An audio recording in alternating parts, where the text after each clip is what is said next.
Good afternoon, everyone, and thank you for the chance to speak at this staff meeting. Today, I'm proposing that we close our school's separate unit and over the next 6 months, bring all students into one learning community. My case is legal, ethical, and practical, and it's anchored in what helps children learn best on the same basis as their peers. Australia's commitment to inclusion is not a trend.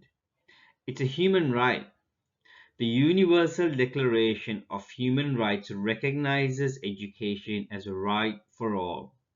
The UN Convention on the Rights of Persons with Disabilities clarifies that this right is to inclusive education, not parallel systems.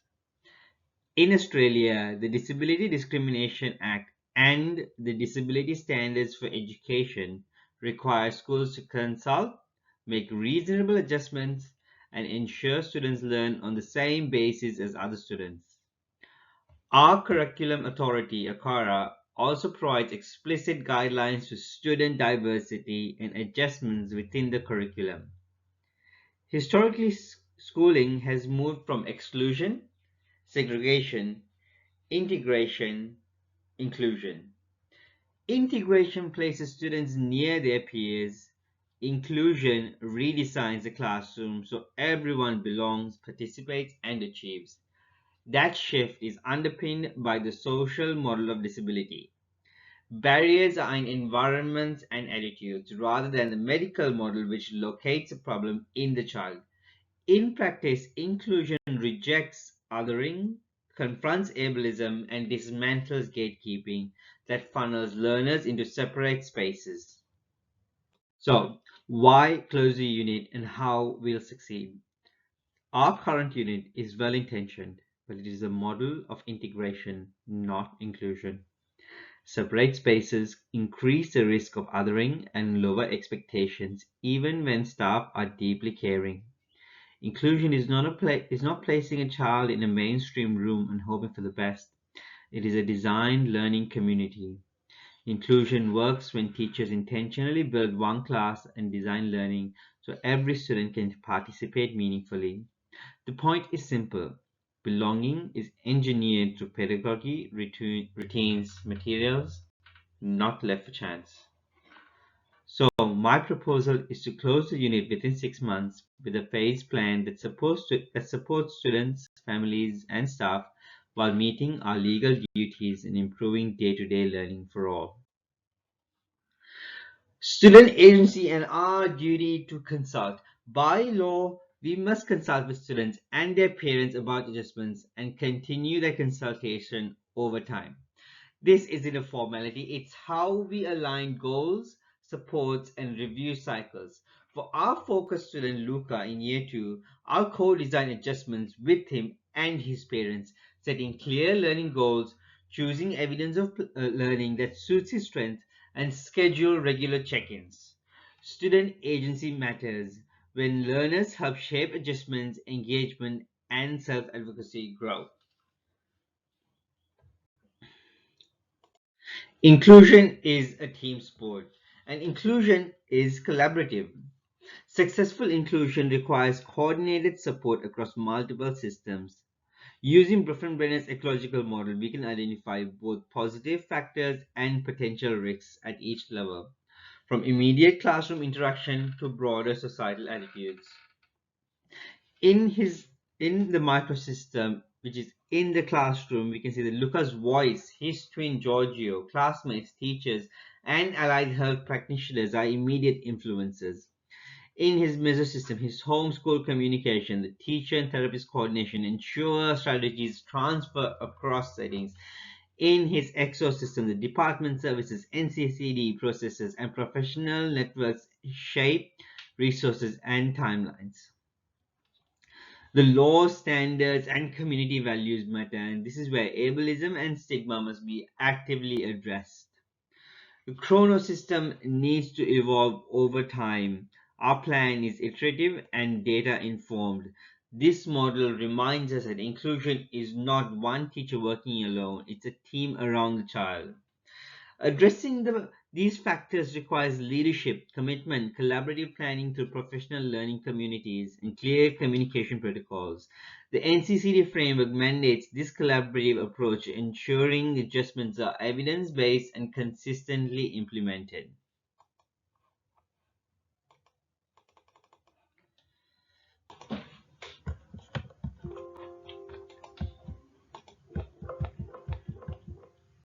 Let's meet Luca, our year 2 learner profile.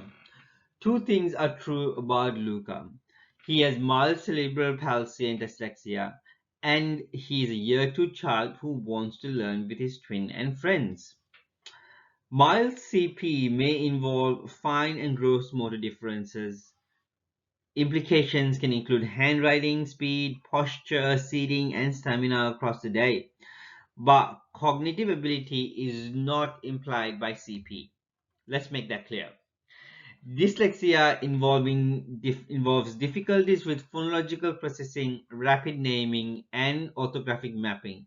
It affects decoding, spelling, and reading rate. It does not mean low intelligence. The interaction, the decoding load plus fatigue can compound. So we will reduce print barriers, give efficient access to information, and schedule pacing and breaks. Our goal is equitable access and participation, not lowering expectations. We separate the mechanics of reading writing from Lucas H's understanding in assessment. Let's look at how we teach universal design for learning, specifically in Year 2 Humanities and Social Sciences. In HASS, we design upfront for learner variability using universal design for learning and well-established differentiation levels that focus on content, process, product, and environment. In content, we'll provide decodable text and audio support that with larger front and increased line spacing, visuals and picture glossaries that reduce visual clutter. We'll also offer color-tinted backgrounds and dual-coded maps and timelines. In process, we'll pre-teach key terms, chunk steps with icon-supported instructions, model guided independence practice, and minimizing copying from the board, and use short-timed work bursts with planned movement breaks to manage fatigue. In product, we'll offer output choices, oral explanation, label diagrams, and short audio, video, or partner-subscribed response. And also, we'll use keyboarding and speech-to-text when appropriate. And in environment, will provide stable seating and sightlines, slant boards and pencil grips, and quiet corner for recording tasks.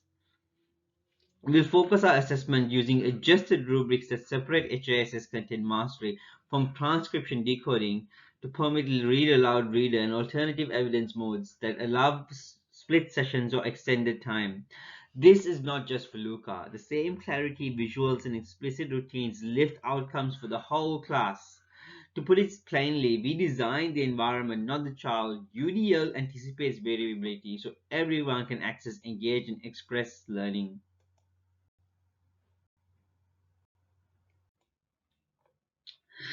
Now, thank you for the parents who's raised their concerns. And one of the main concerns that I heard was, will Luca's needs override the needs of others? It's important to talk about this. And 3 points is fairness is equity, not identical treatment. Adjustments remove barriers so Luca can learn on the same basis. They don't confer advantage. The classroom logistics are planned. We'll use rotations, peer roles, and assistive tools, and we'll set explicit routines so teaching time is protected. Everyone benefits. The same strategies, explicit instruction, visual scaffolds, multiple ways to show learning support all students. Evidence from Australian schools show the policy practice gap closes when leadership and teachers implement structured school-wide approaches. The parents' advocacy is vital. Research also highlights the emotional load caregivers carry when systems signal their child doesn't belong. Our message must be that every child does belong here. Let's have a look at our 6-month transition plan with phase closure and support. Within the first month, we'll focus on committing and consulting, where public commitment to close the unit, student and family forums, staff briefings, risk register, regional adjustment audit, timetable planning, and the PL calendar is all the planning calendar is all looked at. Within months 2 and 3, we'll prepare and pilot the individual education, personalized learning plans, health and evacuation plans where needed, the allied health classroom consults, small group pilots in mainstream rooms, and procurement of furniture. We'll also have the establishment of inclusion coaches, which is a redeployment of the existing unit staff. In months 4 and 5, we'll implement and support that is full class placements, co-teaching windows, coaching cycles, PLC, data reviews, behavior and anti-harassment plans are active. And in month 6, we'll consolidate and report how the progress of the closed unit goes, the published outcomes, the family and student voice panels, and next steps in planning. In risks and mitigations, we will track staff capability and we will mitigate these risks by coaching, model lessons, release time. The risk of space and equipment will be looked through seating, ramp rails, slant boards, grips, devices with TTS and SCT. The risks of well-being and safety will be mitigated through explicit anti-harassment measures and playground supervision plans, restorative responses. The risk of data and workload will be mitigated by NCCD documentation, simple adjustment logs, shared templates, rubrics to avoid duplication. The risk of community confidence will be mitigated by regular updates, open classrooms, translated comms, and clear escalation pathways. So how will we know it's working? We will measure attendance, engagement of on-task and submissions, learning from HISS tasks, which is just a criteria, safety from understanding victimization incidents and harassment incidents. We'll understand the voice from student and parent surveys. Reflections and coaching notes will inform continuous improvement. Closing the unit is about belonging, expectations, and outcomes, and it's what our legal and ethical applications already require. Inclusion is a design challenge we can meet together. Thank you. I'm happy to take any and all questions you might have for me.